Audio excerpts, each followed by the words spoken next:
Hey guys, make sure to subscribe and hit that notification bell to be updated every time I make a new video. Thanks, let's begin. I don't see anything. They got wind of something they don't like. They say there is nothing new under the sun, but if you turn the page...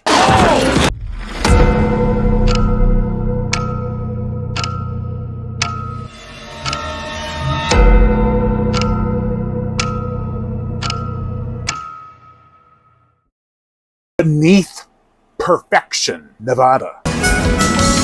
This is the 2025 novelization written for the film Tremors, which was originally released in 1990. This is also from Echo One Publications. Christian Francis runs that company. He's an awesome dude. Check out the rest of his catalog. He has other authors going in there. Awesome stuff. Can't wait to check out more. Must be a million of them. The plot. They say there's nothing new in the town of Perfection. It's why it's idyllic for most of the town folk there.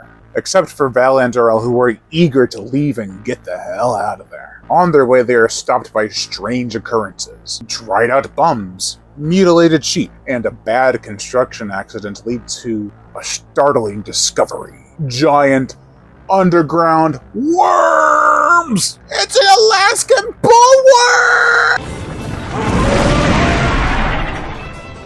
Not again. Now the town must band together and survive, because if they don't, who will be able to warn the other people outside of town like in Bixby? Or the world? There's still a world out there, right? This was an enjoyable read, much like the film was an enjoyable watch. It's based off the script version, so there are a few notable differences. One being a brand new character, as well as an alternate opening and ending.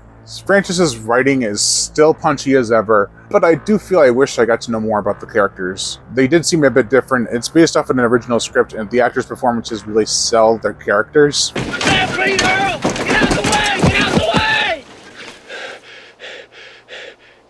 I mean, look at a novelization for In the Mouth of Madness, which was my last book review for Echo One Files. Even though I had never seen that film before, the acting was pretty good for some actors, but others, not so much. So when I read the book, I was fully invested. Here, all the acting was good, so reading this book I was expecting a bit more of characterization, but it didn't hurt it. It was still a fun ride. I also wouldn't have minded some more warm descriptions. They weren't really described a bunch.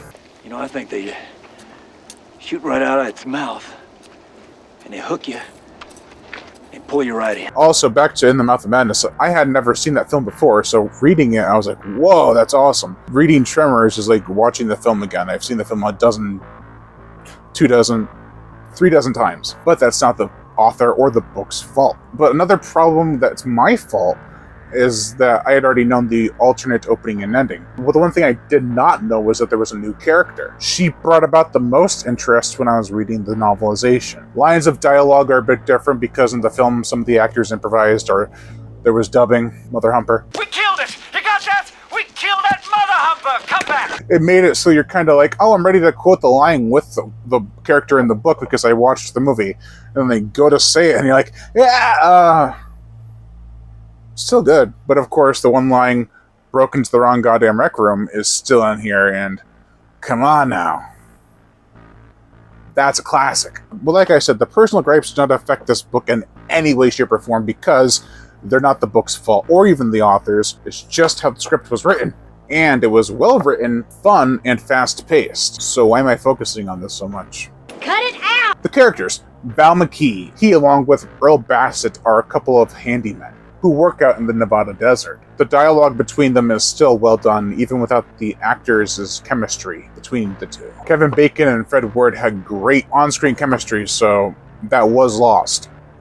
But the dialogue is still good. You don't go for any gal unless she fits that stupid list of yours from top to bottom, like that Bobby Lynn Dexter.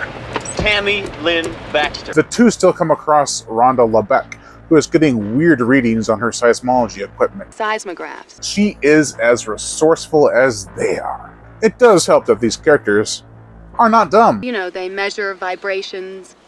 Vibrations in the ground. Cut it out! Berta and Heather Gummer are two survivalists who live out on a compound on the outside of town. They are isolated and like it that way. They are the kind of characters you expect cannot handle a certain threat because they weren't prepared for it. But they were prepared for it.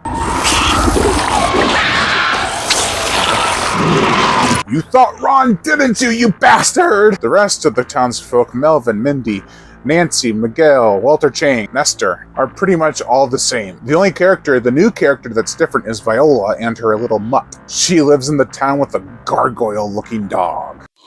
She isn't really a major player, and I can see why they cut her from the film because, you know, Miguel was just so useful. Walter's little tractor? Start him up. Let him go out by himself. Let those things follow him all over if they like that noise. Not bad. Could you shut up? Oh yeah, what else wasn't added? More violent deaths. Not saying there should have been a higher body count, I'm saying the deaths should have been more visceral. Not saying that the book had to be more violent because the screenplay was, or wasn't, but the book isn't going to be adapted to film. It's already a movie way before. There were only a handful of gruesome deaths in the book that were expanded upon from the film. Let's get into them. For the gore, we have orange blood. This is a juicy story, whether you watch it or read it. It's gross. The scene with a certain grocery store owner is bent in half. Or kinda, like, snapped. While being swallowed is brutal and was in the film, but wasn't really focused on. Here it has more emphasis. It's still unsettling either way.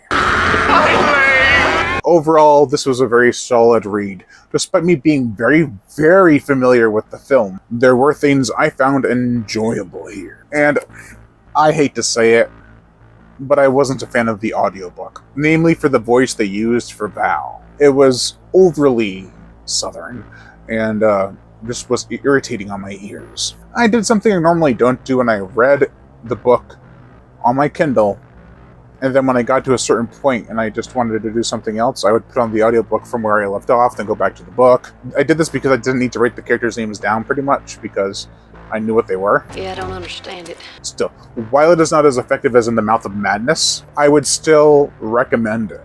It doesn't help that I already knew the differences between the alternate cut and the theatrical cut, where the opening and endings were different, so there weren't that many new surprises. But I really cannot hold that against the book at all. It is well written and very enjoyable.